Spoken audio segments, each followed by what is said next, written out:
And now, it's time for a Star Trek story.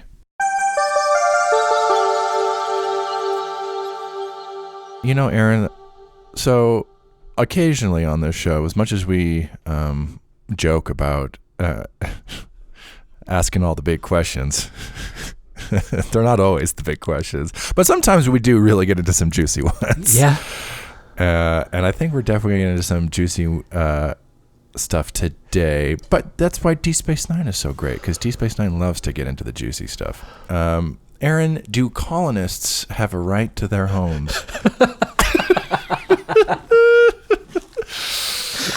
Yeah. As far as they can defend them, Jaron. Oh, okay.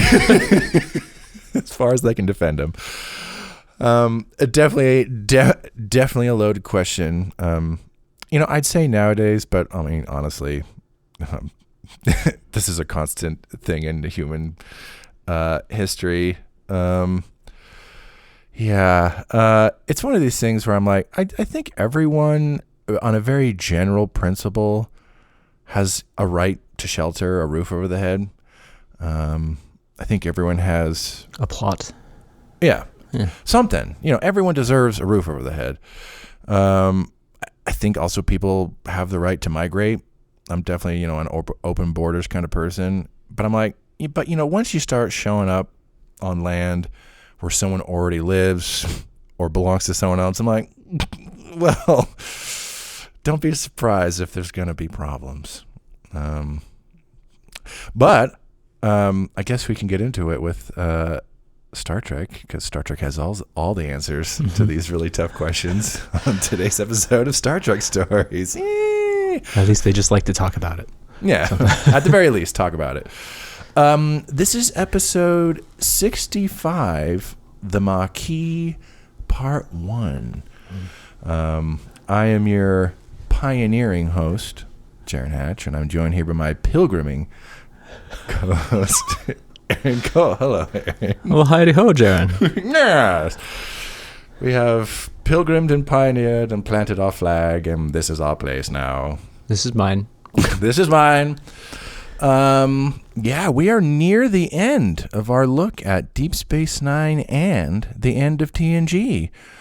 Last time we watched Journey's End, where our good friend Scott came over to help us bid farewell to Wesley Crusher again, as he went off to travel the multiverse with the Traveler or something. Something. Come with me, Wesley. And today's episode is actually the first episode in our 2-part farewell to Deep Space Nine for this 100 episode list we're doing. Oh no. What a ride. To help celebrate the end of another Star Trek show, we have a returning guest on with us today. Sitting to my left, we have the very lovely Latoya Cameron back on the show. Hello. Hello, hello. Hello. I'm putting down my flag and saying this is all mine. Oh, boy. Oh, my God. And conflict ensues. Latoya, you haven't been on the show in so long. How are you? I'm good. It has been a hot second, hasn't it? I know. I'm doing well. Better now that I'm in lovely company with you both. Yay. So thanks for having me back. Yeah, welcome. For those who are new to the show, Latoya is my oldest friend, but also just one of our just best friends in the whole world. True story. Last time you were here, we watched Star Trek The Motion Picture. Yes. That's what we watched. Oh, my goodness. I know, it's been a hot second since you've been on. I just had like a memory unlock. Oh, yeah. Yes. And I believe that was the first time you had seen that, and I do believe you enjoyed the film. I did. Yeah. I did enjoy it highly. So. Yeah. Wacky, wild stuff. Definitely go back and check that out if you haven't listened to it. We also covered Balance of Terror together, which is definitely one of the all-time classics. So in past episodes, Latoya,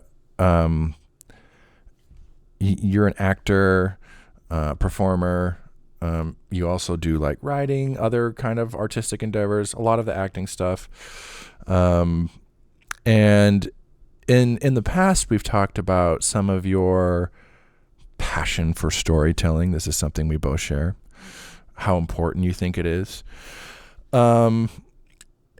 These episodes we're going to watch, or today's episode we're going to watch, Deep Space Nine in general, we're going to be delving into some more political stuff than we have in previous episodes.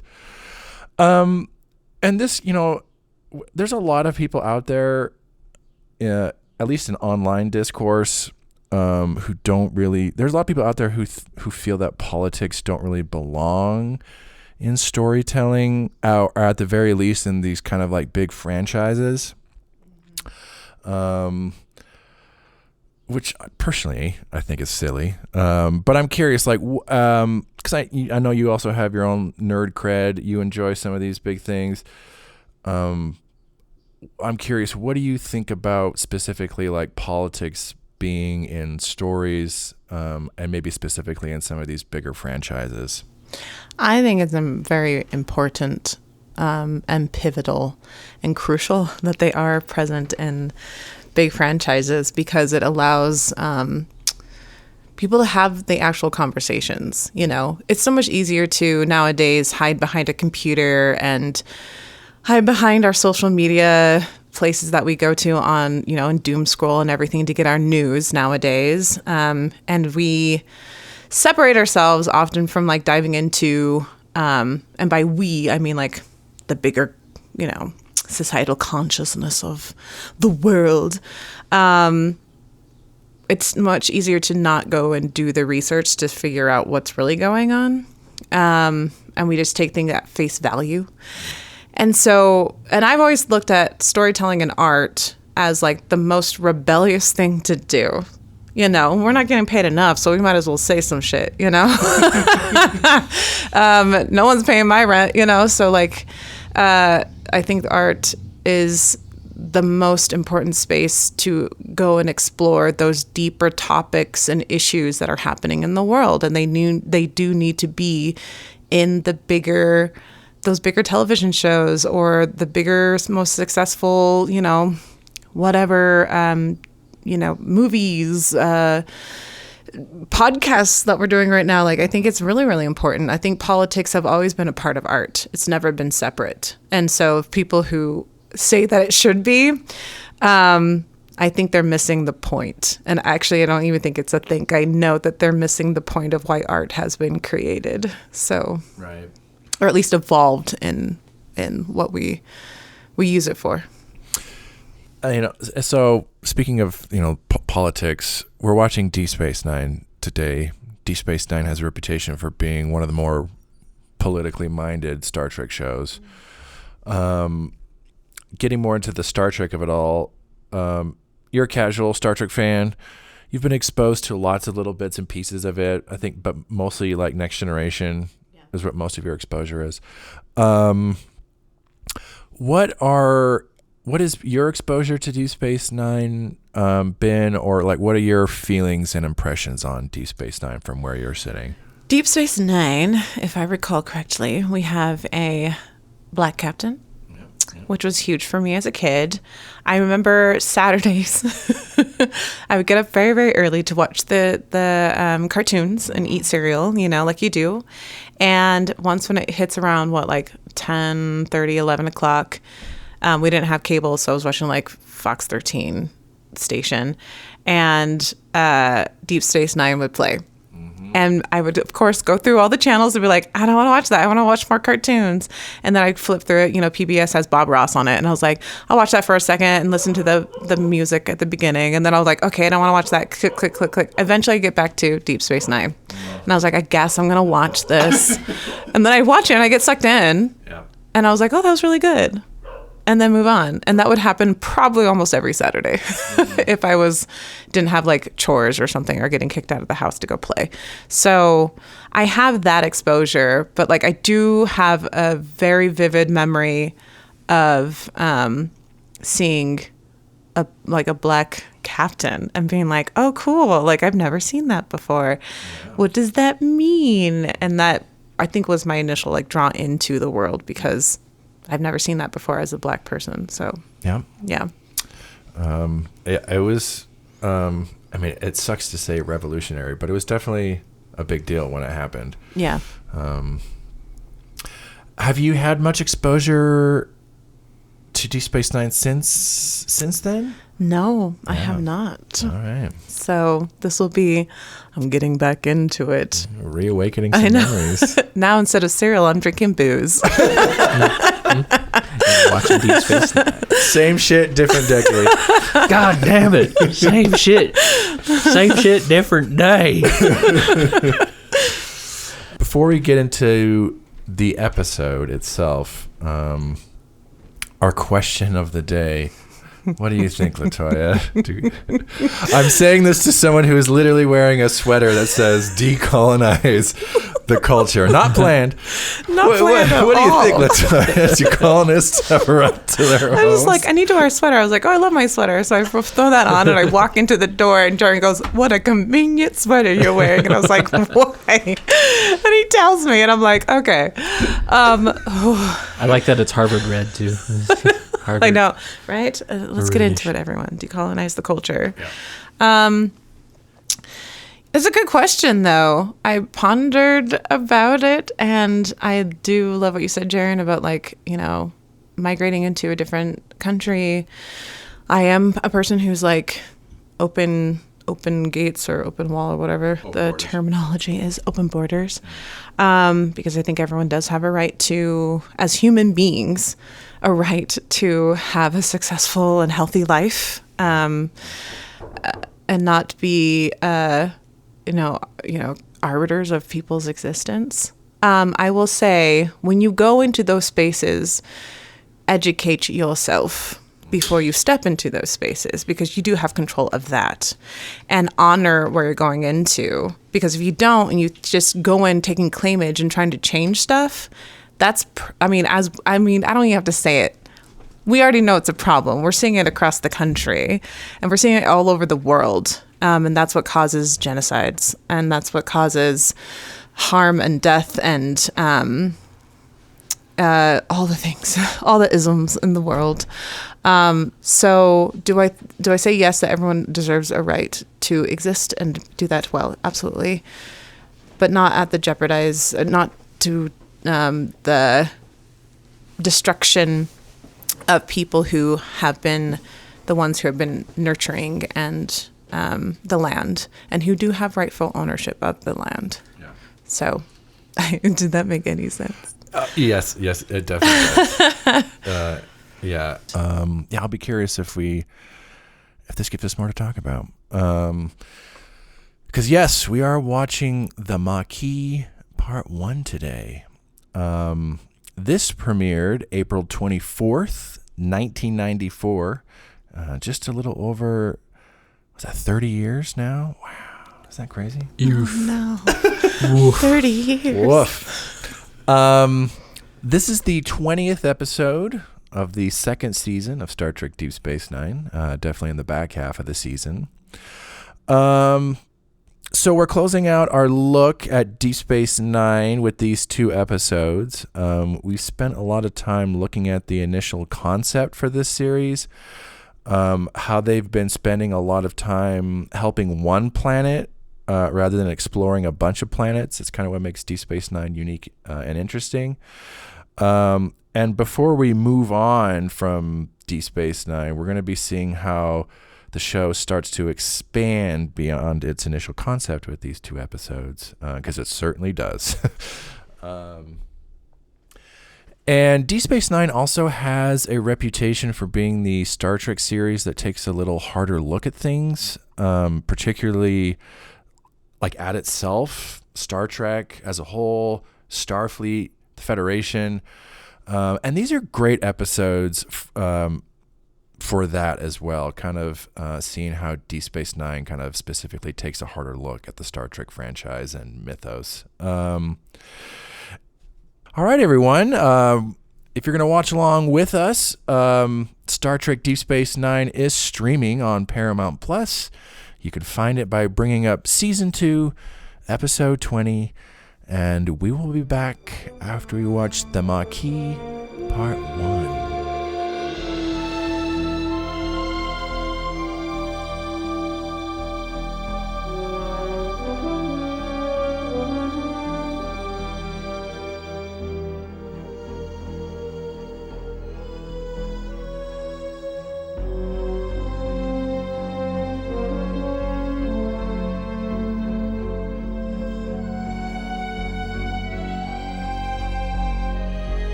Commander, is there anything you'd like me to communicate to the provisional government? Tell them some reckless colonist in the demilitarized zone blew up the Baknur. There's no further threat of Cardassian reprisals to Bajor. I'll advise all of our outposts to stand down. Sir, are we facing the prospect of war here? Not if I can help it. But that's what the colonists are after. I don't think they know what they're after, Major. I just know they have to be stopped. And it's Starfleet's job to stop them. Sir, I know this is none of my business. But you're going to give me your opinion anyway. I don't know what the Cardassians told you. They played a confession of the man who planted the bomb. A man they most likely tortured to death. And you don't think you might be playing into their hands? I've got people out there killing people, Major. You suggest I turn a blind eye to that? Well, they don't have a right to defend themselves? They've crossed the line. If Starfleet is unwilling to defend their people... They chose to live with the Cardassians. Well, I didn't. But I lived with them for 26 years before the liberation came. Every Bajoran lived with them in constant fear. I know what those colonists are going through. Most of all, I know that the Cardassians can't be trusted to keep their side of the bargain in this treaty. So, you'd suggest the Federation not keep our side of the bargain either, perhaps by arming these colonists. I can tell you one thing for certain. The Cardassians are the enemy, not your own colonists. And if Starfleet can't understand that, then the Federation is even more naive than I already think it is.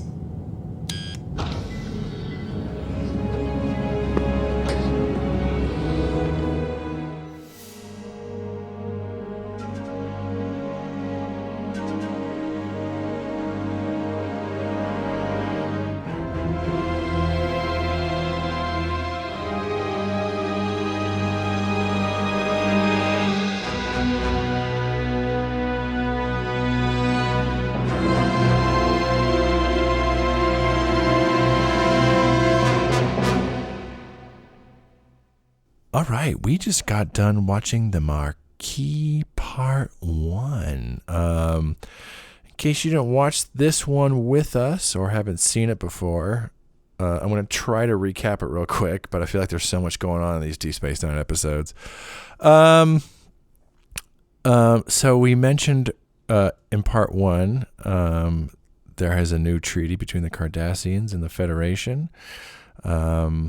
And it has redrawn the border between these two powers. So now that some Cardassian colonies are on the Federation side and some Federation colonies are on the Cardassian side.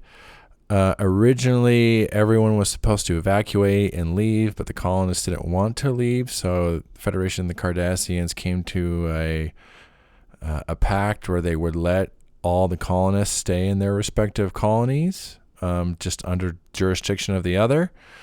And this episode starts with a Cardassian freighter undocking from Deep Space Nine, and then it blows up, and everyone on board dies. And the initial evidence points to a terrorist attack.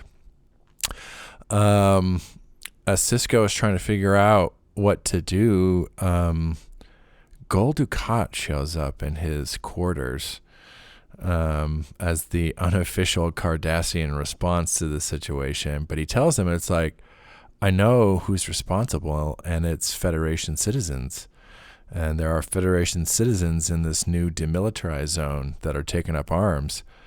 He's like, I'm here to prove it to you.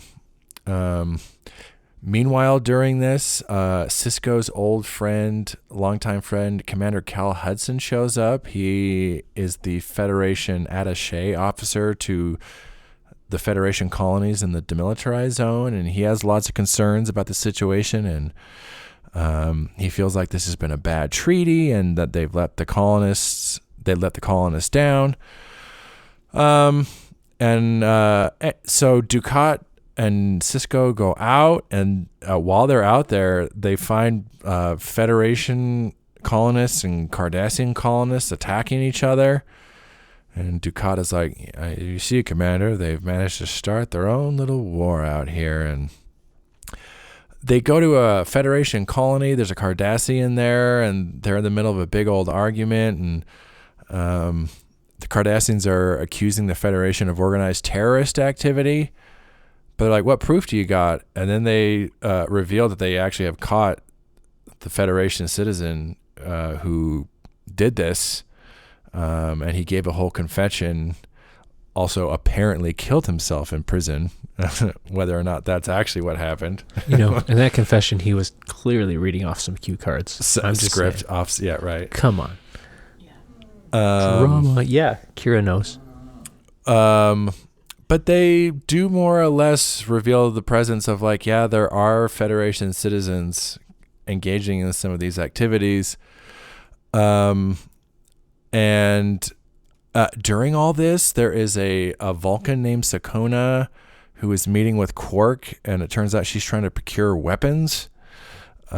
She is also involved in a successful kidnapping attempt where some people kidnapped Dukat from the station. And then Cisco and company are trying to track down where Dukat is. A group called the Maquis makes an announcement, and they take responsibility for kidnapping Gul Dukat. Cisco and crew are able to kind of follow a lead where they go to one of these colonies. They beam down, and who was waiting for them but Commander Cal Hudson, apparently part of the Maquis. And then we get a to be continued. Lots of stuff. We'll start with initial thoughts. Latoya, initial thoughts on the Maquis Part 1. The fuck? When the homie came out, I was like, nah. I mean, it's good storytelling. Of course it's him. You introduce him at the very beginning. Of course he's the person who reveals himself at the end. So that's like, at least story structure, it's very much like, yes, of course. And also, what? At the same time, it's awesome. It brings up really great and interesting questions, like who's the in plain speech, who's the hero and who's the villain in this circumstance, and can they change? Is it black and white, or is it a little bit more nuanced and multifaceted? Those are kind of the thoughts that I have while watching it, being like, interesting. And is it easy to say who's right and who's wrong? I don't know. I'm curious of going into that. I feel like they go out of their way in this episode to create a scenario where it's really hard to just easily just say, you're the bad guy, you're the good guy. Right. Which is interesting, though. Very complex. Yeah. Smart. Yeah. Aaron, initial thoughts on the Maquis Part 1? Yeah. Still unclear who started all this shenanigans. Probably the Cardassians, but I mean, they're blaming the Federation now. Now it's like it's on these Maquis separatist people, terrorists. Yeah. It's tough knowing.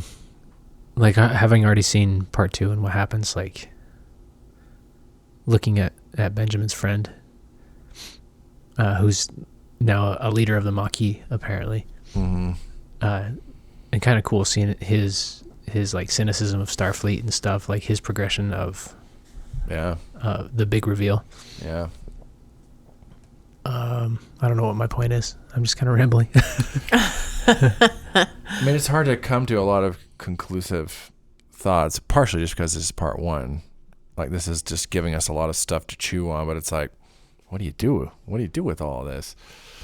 I think it's clever, though, because, like, especially when we go into Part 2, when that arrives, because I haven't watched Part 2,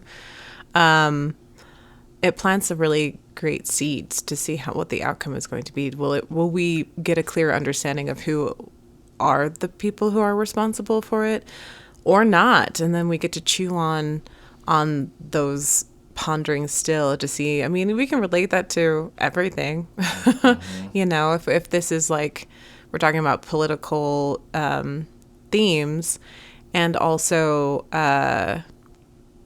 colonizing. It was interesting that, like, who I was sitting there going, so who's the colonizer? Like, who are we talking about? Yeah. Since we proposed the question at the very beginning before we watched it, that's kind of something, that I was like, so who are the people who came into the land to plant there. And my understanding, it's the Federation, people from Federation who came into the land that were the, every time you say the Kardashians. The Kardashians. I'm like, the Kardashians? I mean, that's like modern. Yeah, I know. Colonizers. Anyway. When I say decolonize the culture, I'm specifically referring to the Kardashians, of course. I mean, they knew something back in the day before we even got here, so they were warning us. This family, God, and fuck, like, goddamn. But like, when you do go, like I mentioned before, when you do go into someone else's land, and you decide that you don't want to leave, is it? You gotta you know what you're getting yourself into because you agreed to it. So when does it shift? And you still have options. Yeah. I know that you built this whatever kind of life you did there, but you agreed to follow these rules so you can stay. Yeah. So now that you have a problem with it, I wonder. I'm curious of what if I'm going to be challenged, the thoughts that I currently have. Because I'm kind of like, I don't know if it's black and white for me. I also caught myself saying, but you did agree to this. Yeah. And when did that shift? And you do have other options. You know, you could go back to the Federation. And continue on your life and try to find another space that you feel like you can develop the kind of life that you want or build. What is the purpose of wanting to stay there in the first place? Mm-hmm. You know, there's got to be deeper questions that need to be asked. But I'm kind of at the point where I'm like, I'm kind of on the Cardassian side a little bit right now because I'm like, once again, the information was given. You agreed to the information. Now it's shifted. And now you're trying to claim it as your own when it really was never yours from the beginning. Yeah. So, but I'm curious. My curiosity is popping. Yeah. So, popping. So yeah, who's really doing the shit to who? Yeah. And at that point, it already feels like it's such a mess that we should just take all these toys away from everybody involved, right? You're right. Like, no more defense for you, no more defense for you. You're going to sit and you're going to talk like adults. If only that was a possibility. Yeah. How do you enforce that? It's so tricky. It's like a good little microcosm of this whole thing is like that little scene with Sisko and Kira. You know, where she's like, they don't have the right to defend themselves. He's like, you know, or he's like, you know, they chose to live with the Cardassians, and she's like, they don't have the right to defend themselves, and he's like, they crossed the line, and you know, but then she kind of brings her experience of like living under the Cardassians, but it's also like, this is tricky because the situation is not exactly the same though, like, because up to this point the show has been really focused on, because you know, Kira she's a Bajoran, and the Bajorans, they had their planet like occupied by the Cardassians for decades, and so they were fighting against them. I'm like, that's different. That is their home planet, and this fascist military dictatorship showed up and just took over their planet. Right. And there were death camps, horrible casualties, horrible living conditions, and they fought against them. You know, these Federation colonists, it's one of these things where I'm like, I'm sympathetic, but this is a little different. And it might help to bring up, because we watched the Next Generation episode Journey's End before this, and that gives a little more context, where it's like, where, you know, they talk about how, you know, like this treaty has been years. They talk about, you know, because the Cardassians and the Federation, but some years before this, had a horrible war over the border, and every time they talk about it, it sounds pretty ugly and brutal, you know. And only now, years later, have they finally hammered out like a final peace agreement, and there's some concessions to both sides, you know, and you know.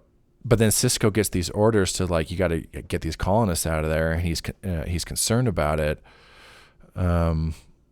and because they don't want to leave. But the admiral, she's like, look, we allowed them to settle there, but we told them when they colonized there 20 years ago, it's like, this is a hotly disputed area. They were told not to go there in the first place, but they did it anyway.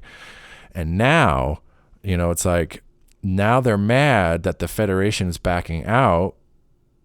And it's like, the only reason you could have gone there in the first place is because the Federation allowed you to do it and was willing to protect you.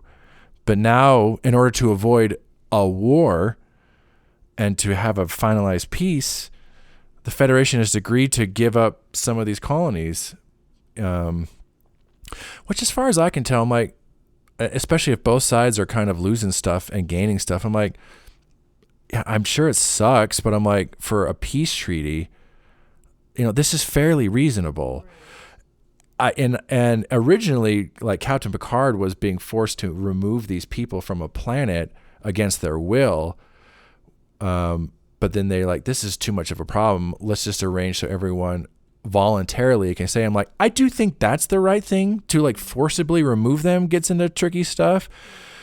Like, but to allow them, it's like, just so you know, but we're not going to be able to protect you anymore. We're going to leave. But on the flip side, but if Cardassians are actually going in there and, like, causing problems for them, it's like, do they not have a right to defend themselves? I'm like, yeah, again, if someone's coming, busting down my door, regardless of the situation, like, I'm going to defend myself. So it's like, do they not have a right to defend themselves? It's like, no, but also you could have left. Right. Yeah, you would think Federation citizens in this space age society, we live in a space age society, you guys. Right. They would have this more meta perspective of like, oh, we need to pick up and move to a different planet. It's space. We chose to move nowhere else. We chose to leave the Mother Earth in the first place. So yeah, cool. Let's go on another space adventure. Maybe. It's just called lazy. I'm just kidding. No, I'm joking. I think, of course, I do think that people do have, if someone's going to come at me, I'm going to defend myself, So my question is, why are they going into those spaces? Why are they attacking? What's the impetus, and what was, like, the event that caused the attack? Yeah. Was it just like them, like, laying down, being like, well, I told you to leave, so we're just going to force you? Is that the thing that they're trying to do? Mm-hmm. But, like, I just have more questions of what's the event that caused this to happen, where you do have to defend yourself. Right. So, because I would, regardless of where I'm at, I'm like, I'm going to defend myself. If it's a life or death situation, that's a human instinct. Yeah, of course. So, or an instinct of a primal instinct. So, yeah. But then it gets in that tricky thing. It's like, at this point, the Cardassian government is well established as being this military fascist state. And it's like, you agreed, like, to stay under that. Like, and the Federation was, I'm not saying it's like, right, sure? But it's like, yeah, are you surprised that there's consequences? And defending yourself is a lot different than blowing up, say, like a Cardassian freighter. Right.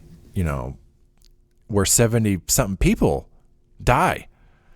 That's a little different. That'll be a good segue into the Maquis. So this episode gets into the creation of the Maquis, which is a terrorist group made up of Federation colonists. What's our feeling on this? Do they do an effective job in exploring this? And how does kind of shifting from the Bajorans to the Federation kind of change our examination of terrorism? Any of us is subject to shifting in our lives. I don't think anyone is not capable, honestly. That's kind of the thoughts that I think of. You might think that you would never do something. You say it all you want to, but when circumstances are bigger than you are, you have to make choices. Yeah. And it comes down to, once again, it can come down to survival and making choices out of survival. also like, and that can go across the board. If you even believe in what the movement or the terrorist or whatever you want to call it is happening, or you're afraid of it. Fear makes people make very deliberate choices, once again, out of survival. So I think anybody is subject to shifting and changing based on whatever they need to do to survive. So, yeah. It's interesting because they often talk about, people humans in this time being kind of these evolved humans, but when these humans feel like their back's up against the wall, it's like, yeah, nothing is certain. Nothing is guaranteed, and we feel like we feel like this is a survival situation, so we're going to do what we think we need to do. Right. Yeah. What do you think, Aaron? I mean, we've been watching a lot of Star Trek. How does this kind of shake things up? It certainly does shake it up. I guess it's Star Trek trying to relate to the more realistic side of the life that we live. Yeah.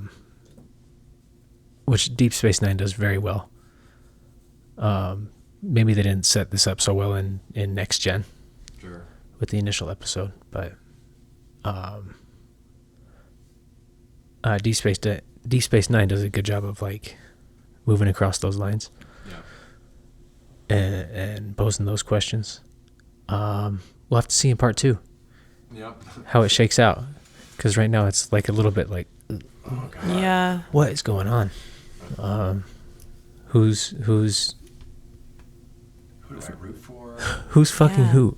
Who's fucking who? And who's justified in the fucking? Right. Is there justification in it? Who has the moral fucking high ground? Right. We were talking off cast a little bit, Latoya, about like one thing I really do appreciate. I'm like, this creates some really interesting, good storytelling opportunities. Gene Roddenberry, the creator of Star Trek, famously had this edict of like, there's going to be no conflict. Like he wanted to kind of show this future where humans had moved beyond some of this. I'm like, and I applaud that because I still don't see a lot of other examples of that. This is interesting though, because it creates a scenario where it's like, it just creates a really difficult problem, and it doesn't matter how necessarily evolved you are. It's like shit is going to go down, and what do you do when all that shit goes down? And also just some of the inner conflict between all our Deep Space Nine crew and characters that this kind of brings up, I think is really good and interesting. Like they all have very specific viewpoints and perspectives, and Dax and Cisco, you can kind of see them as looking at all this like they're very concerned, but they're able to take a step back and look at it dispassionately. Major Kira and Chief O'Brien, who both have a history with the Cardassians, are like, how can you be on their side? And Odo is on this whole other side of like, just let me be in charge of security and call curfews and everything. And it's just bringing out everyone's kind of perspective on things, and that creates conflict for them as all these kind of big things are happening in the world, in their own little family community world, that brings up their own conflicts. I'm like, that's just good storytelling. Oh, for sure. Avery does a good job of like showing Cisco as someone who like hears and recognizes all those viewpoints. Yeah. And feels them on a deep level, like listening to Kira, even though she's just shouting in his face basically about this. Also Dukat, who's being slimy. Right. He still is kind of like, he's taking it all listening in. And taking it all in. And it's a really interesting understated performance from him, but because at this point you can tell he's listening to everyone. He's trying to, what are we going to do here? That could be boring, but you can tell like he's internalizing. And that scene with Kira, you can see some of those frustrations and that stress is coming out. Where he just like slaps on the door. Yeah. And, like the door opens, like doesn't even tell her to leave. He just opens the door for her. It's like, you can go. Yes. Because he can't also forget that he's the captain. Yep. So he can't just like, he has to maintain the trust of everyone. And the moment that he loses that trust, that puts everyone in jeopardy. So I think it's very fascinating how watching his performance as an actor, I want more. But then there's the other flip side where I was like, but I can't have more because he has to stay neutral, or else there's circumstances, that are bigger than him, that he has to keep those cards close to him. You can't lose perspective. He can't lose perspective, So I think it's a really actually very powerful performance, because you want to do so much more, being like, get the fuck out of what are you talking about? And smacking people, and you can tell he wants to the whole time, but he doesn't. It's it's smart choices as an actor. What do you guys think about going off of Sisko, they so in this episode is kind of a Sisko / Gul Dukat episode, where they kind of pair them up. Dukat is essentially Sisko's counterpart in the Cardassian side of things. He actually used to run the station when it was a Cardassian station. We've seen on our list and the show up at this point, we've seen Dukat a little bit, but this is the most we've certainly got with him. What do you guys think about, I don't know, them kind of being teamed up for this episode as they're both kind of looking into this? What do you guys think of that whole dynamic? This is all a setup from Dukat to get the two of them in the shuttlecraft. That's so they could become best friends. That's all. I'm willing to risk war in order to become friends with you, Benjamin. That's what it is. I think it's that they're not as different as they think they are. Especially the moment that still stands out to me the most in their conversation is that Sisko looks at him and says, I didn't know you had children. Mm-hmm. I have 7. Oh, you're capable to have families? Yeah. You actually can do that over. It was this interesting moment for me, of a very clear moment for me, of how we sometimes can view the other as we other them so much that we dehumanize them. Yeah.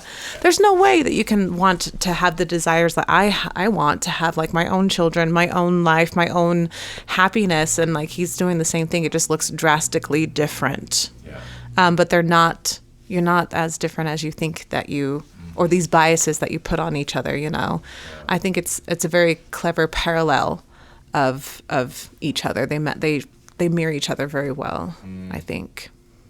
It's an interesting little dichotomy, because we're getting this whole story where on a macro level, these humans, Federation members, and Cardassians are kind of at odds with each other, and relationships are breaking down. But during this, because they're forced into it on a personal level, Sisko and Dukat are spending all this time with each other trying to solve their own, this problem, and they do have their own agendas, but they can't help but kind of look at each other and kind of humanize each other, it's a really interesting kind of dichotomy. These two people who are usually at odds working together and kind of seeing, maybe there isn't that much that's different between us, while the groups they represent, their relationships are completely breaking down. Very interesting kind of dichotomy that's going on. Well, and the care that they both have for their people. Yeah. As well, and how they both do have to play the game and hold the cards closely as well. Yeah. We see that a lot nowadays, how quickly we're able to other one another based on what our beliefs are and how we live our lives or what have you, especially here in this state. But when you sit down with somebody else and you actually have a human to human conversation without all those things, you realize how you're not really that different. And when you're able to get on that human to human level, then I think you're able to understand each other differently and maybe can show up differently for each other. Yeah. And I think that this episode shows that briefly for a moment of that possibility, which I think is, once again, great storytelling. Before we start to wrap it up, what do you guys think real quick about, we get a couple of interesting new characters in this.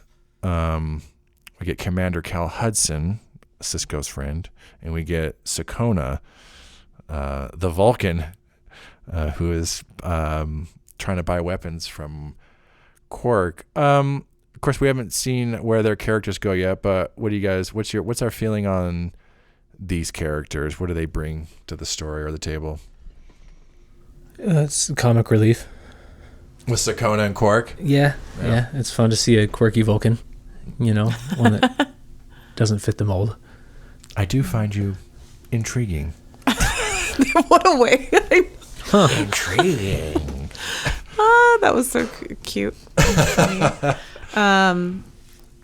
Hutchinson is his name? Or Hudson. Hudson. Cal Hudson, yeah. Cal Hudson. It's interesting how we talked about, gosh, I'm so bad with names. The Cardassian. Dukat? Yes. Yeah. And how he, could have been that, yes, kind of character. I felt that way about Cal. He felt a little smarmy. Even from the very beginning where he was like, what up, girl? I haven't seen you in a long time. And then he asks like such interesting questions where I was like, what's your thing? What's going on with you? Yeah. I felt off about him from the very beginning where I was like, who is this dude? And I'm like, so the reveal at the end where I was like, of course it was you, you bastard. But he feels, that was so interesting about him because I think that like the goal possibly could have been that we want to trust him. Yeah. But there's something about him like underneath it all that I was like, there's something off about him and he's always there. But there's no like real answers of what's really happening. He feels like he's planting manipulative seeds to Cisco to see where he's going to lie instead of just like coming out and being like, so where do you lie? Yeah.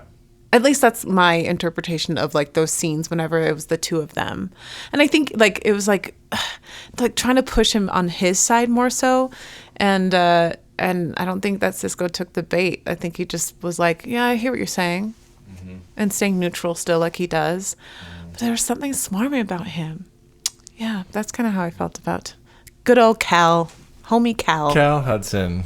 Cal Hudson, played by former football player turned actor Bernie Casey.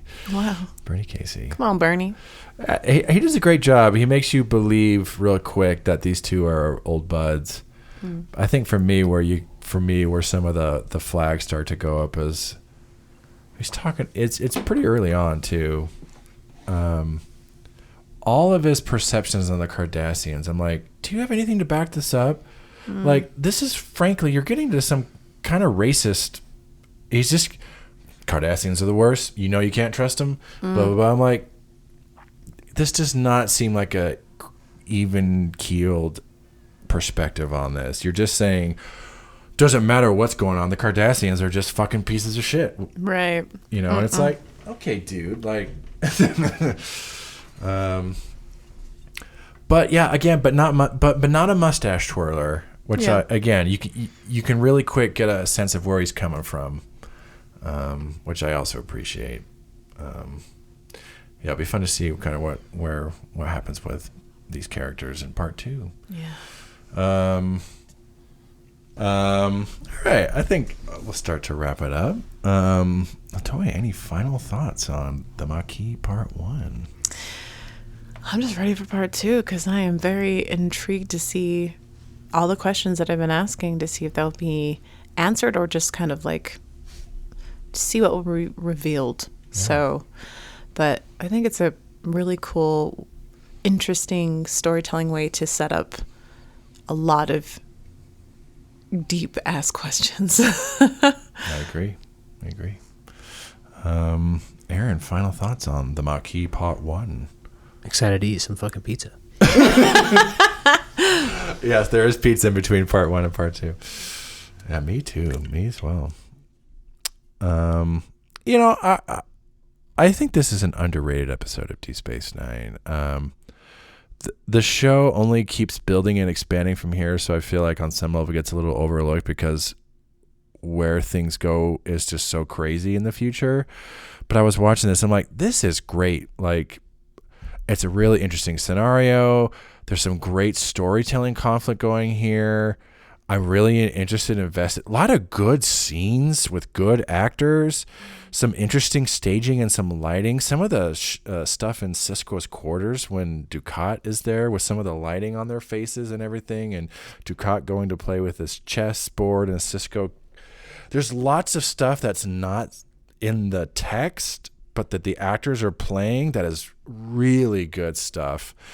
And so just some of the shots and stuff with Quark and Sakona in the bar with the Ferengi waiter who keeps showing up with stuff. And we'll let it breathe.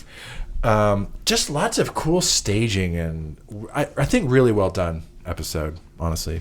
So underrated, because it doesn't get talked about a lot. So much attention comes on some of the later episodes, and so I think this one also kind of gets sometimes a little lost in the shuffle, but I think a really good episode. All right. Thank you, everyone, for listening to our coverage on the Maquis Part 1. We hope you enjoyed our coverage, if not the episode itself. Next time, we're going to be, of course, watching the Maquis Part 2 and seeing how all this wraps up. And this is going to be our last episode of Deep Space Nine in our 100 episode list. So we're going to be saying goodbye to our Motley Station crew next time. Of course, Latoya will be back again watching that one with us. Woohoo! Yay! All right, everyone. Thank you for listening. Latoya, thank you so much for coming on. Always. Thank you for having me. Yay! Aaron, as always, thank you. And Jaron, I was the pilgrim, you were the pioneer. I was the pioneer, you were the pilgrim. Yeah. My pioneering friend. And my pilgriming friend. Latoya, thank you. Thank you. And I was the flag that took over everything. Oh, my God. Thank you all for tuning in, and have a good night. Welcome to Latoya Stories, everyone. All right, everyone. We will see you all next time. Hopefully not on a Cardassian freighter that's being blown up by terrorists. Bing! Could happen to Bye. anybody. Adieu.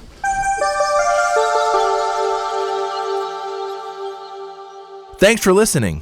If you'd like to share us your own Star Trek story, you can email us at storiedstartrek@gmail.com, or you can visit our Discord server. You can find us by clicking on the link in the show description.